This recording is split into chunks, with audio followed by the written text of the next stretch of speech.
Bonjour et bienvenue dans votre premier numéro, le journal de la CAN, présenté par Aziz Faye-Dabo en compagnie de mon consultant Mamoudou Wade. Mamoudou, bonjour. Bonjour M.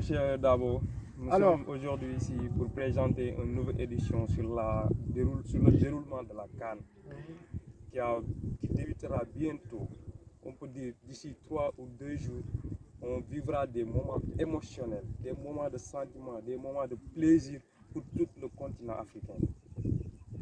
oui, M. Wade, après les incertitudes et les doutes, la CAN 2022 aura bien finalement lieu au Cameroun avec le report de la CAN en 2019. Est-ce que le Cameroun est prêt pour accueillir cette CAN pour vous? Il est prêt, il est totalement prêt avec la nouvelle nomination de son président, Samuel Eto'o. C'est un homme riche.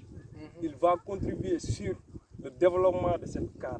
Oui. Parce qu'il y avait des petits problèmes, on va reporter la CAN ou autre, alors qu'il savait bel et bien que les championnats d'Europe n'ont visé que leur intérêt afin de ne pas laisser leurs joueurs de revenir en Afrique afin de perdre leur compétition là-bas.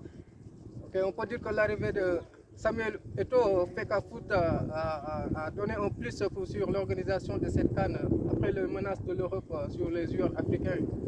Oui, il a donné un mouvement, un dévouement fort pour les jeunes qui vivent de l'espoir en Afrique, particulièrement le football. Parce que Eto'o, il était l'un des meilleurs joueurs du monde. Il a passé pas mal de grands clubs et on sait très bien qu'il va réussir sur cette CAN. Okay.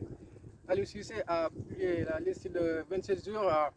Pour vous, quelle est votre opinion par rapport à ça? Mais il a sélectionné les meilleurs. Je ne lui reproche de rien parce que chacun des joueurs a un rôle à jouer. Il y a des joueurs performants, il y a des joueurs excellents et il y a des joueurs qui jouent avec leur mentalité. Le cas de Kouyaté. Serhou Kouyaté. Pour Serhou, il est parfois critiqué, on dit qu'il est vieux, il doit laisser les jeunes continuer. Mais son mental joue. Il joue avec son mental. Si vous regardez la Champions, il y a championnat anglais, là-bas à Crystal Palace, il joue avec son esprit. Malgré la force n'était pas là. Vous connaissez pas mal de joueurs qui jouaient comme ça. Oui, pour la liste d'Aliou Cissé en 2022, et si vous comparez ça avec 2019, alors... Je valide cette liste. Il est plus complet que celle de 2019. Je valide totalement. Il a fait les bons choix qu'il devait faire. Mais vous dites qu'il a fait les bons choix alors qu'il y a certains qui critiquent surtout sur la convocation d'Ismaïla Sarr et aussi de Kalidou Koulibaly, des joueurs blessés. Est-ce que c'était évident de les convoquer alors qu'il y a d'autres qui sont là qui peuvent faire l'affaire? Mais d'autres, ils n'ont montré rien pour être convaincus. Pour que vous devez être sélectionné, il faut que vous brillez dans votre club. Ismaïla Sarr, il a excellent brillé dans son club afin d'obtenir cette sélection. D'obtenir cette sélection, oui, on le sait, c'est un excellent joueur, mais un joueur qui est blessé, même Aliou Cissé l'a dit, il faut attendre les phases finales pour qu'il puisse compétir. Est-ce qu'on a le temps d'attendre Ismaïla Sarr? Est-ce qu'il sera au bon niveau pour entamer ce match en phase finale? Mais ces blessures qu'on parle chez les joueurs n'est qu'une douleur musculaire. 2 ou 3 jours, ça remettra. C'est eux qui lui demandent de reposer quelques jours afin de pouvoir venir avec force pour jouer.